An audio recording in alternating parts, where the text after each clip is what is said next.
Good evening. Thank you for joining me today, and I'll be talking about what is probably the most controversial subject: money. It's been said the most sensitive nerve in the human body is that one that runs from our brain to our wallet. That's because money has significant power in our lives. You cannot see the stars properly when you're surrounded by bright lights. In the same way, you easily drift from your devotion to God and your faith in Him when you're captivated by money and the privileges it brings. You then dream of making even more, hoping it will bring good things into your life and the respect of people. If this is a major goal in your life, then you're in real danger. You need to step back from the bright lights of money and things and see God's glory afresh. We will look at 1 Timothy chapter 6, verse 6 to 11 and 17 to 19.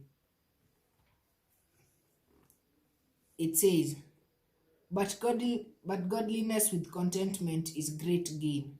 For we brought nothing into the world, and we can take nothing out of it. But if we have food and clothing, we will be content with that. Those who want to get rich fall into temptation and a trap, and into many foolish and harmful desires that plunge people into ruin and destruction. For the love of money is a root of all kinds of evil.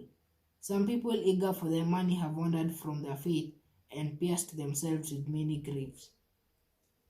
But you, man of God, flee from all this and pursue righteousness, godliness, faith, love, endurance, and gentleness.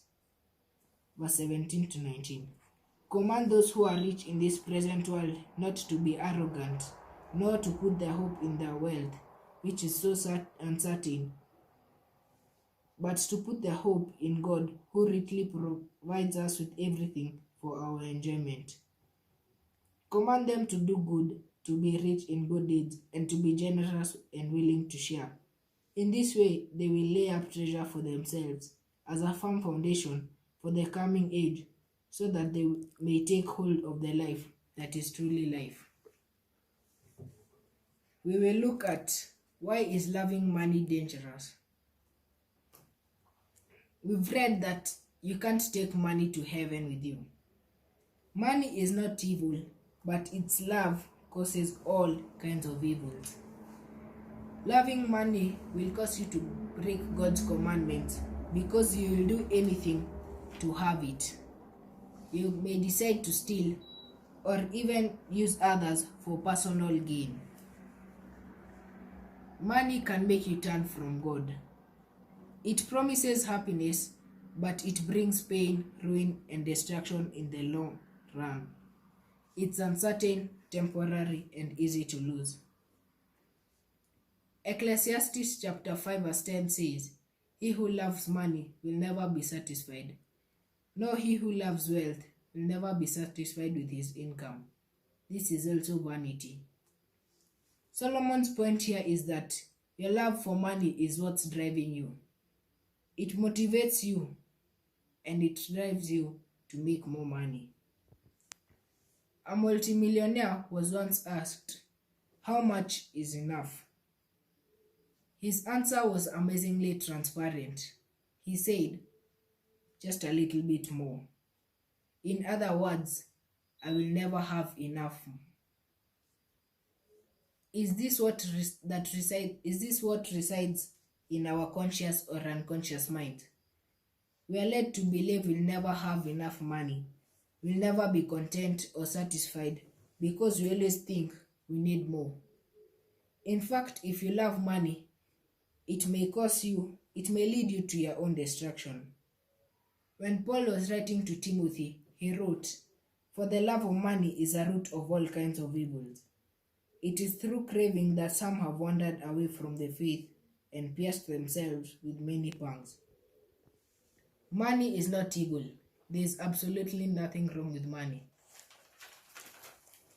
It's the love of money which will lead us to destruction. How can we use money in a God-pleasing way? You should realize that you can be content with the very little that you have. Put your, put your hope in God and not in money. There is a money myth which is sort of a fundamental. The money myth is, this money is mine. This is my money. This money I have is mine. A pastor once took his kids to McDonald's. His kids were probably under 10. He bought food for his kids, and as they sat down, they prayed. He looked across the table at his daughter's French fries. He didn't get any fries, but those fries looked so good. He decided to reach across the table and just get one, and as he did, his daughter slapped his hand. She looked up at him and said, "Daddy, those are my own fries.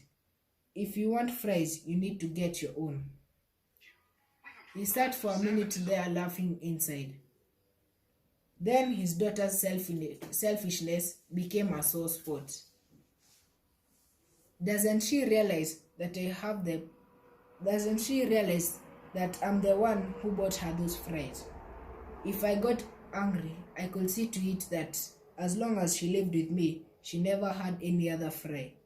But as he sat down, God reminded him that that's how he acts too. The Bible teaches us that God is our provider. Everything we have is from him, and our responsibility is to become a steward of God's possessions. You should enjoy all God gives you, seeing it as a generous gift. Ask God for what you need, and you should give generously to the needy people and the church you are part of, underwriting the God-given vision of the church. Focus on the eternal riches that come from obedience to Christ in this life. You can't take money with you to heaven, but you can invest it in advance of God's kingdom. You send it on ahead of you.